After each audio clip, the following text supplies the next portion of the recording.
দেশে জরুরি অবস্থার 50 বছর পূর্তির কালো অধ্যায় নিয়ে সোমবার মক পার্লামেন্টের আয়োজন করল ভারতীয় জনতা মহিলা মোর্চা ত্রিপুরা প্রদেশ কমিটি।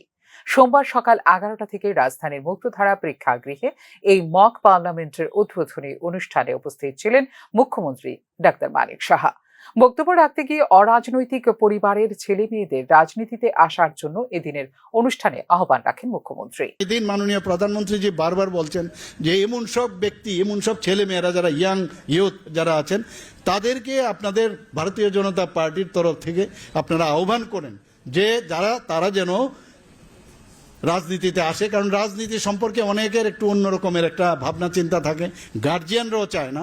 কিন্তু মাননীয় প্রধানমন্ত্রীজি বলছেন এমন সব ফ্যামিলিকে আপনারা আহ্বান করুন যাদের কোনো রকম তাদের ফ্যামিলির মধ্যে কেউ কোনোদিন রাজনীতিতে আসেনি, তাহলে এদের মধ্যে যে ট্যালেন্ট আছে, ট্যালেন্ট ব্যক্তিরা কিন্তু রাজনীতিতে আসে না।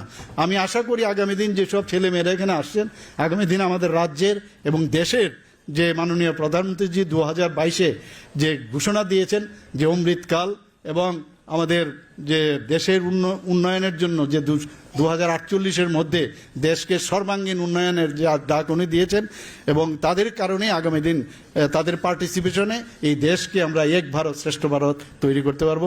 1975 সালের 25 জুন দেশে জরুরি অবস্থা জারি করেছিলেন তৎকালীন প্রধানমন্ত্রী ইন্দিরা গান্ধী। জরুরি অবস্থা জারির মধ্য দিয়ে কুঠারাঘাত করা হয় সংবিধানের ওপর বলে মন্তব্য করেন মুখ্যমন্ত্রী। রাষ্ট্রপতি ফকিরউদ্দিন আহমেদকে উনি প্রেসার করে সেই দিন 25শে জুন 1975-এ প্রেসার করে ডিক্লেয়ার করালেন যে ইমার্জেন্সি, এই কালো দিন যেটাকে আমরা সংবিধান হত্যা দিবস হিসাবে আমরা পালন করি। 50 বছর আমাদের পূর্ণ হলো যে এই 50 বছর, কিন্তু 50 বছরের অনেকেই হয়তো জন্মই হয়নি।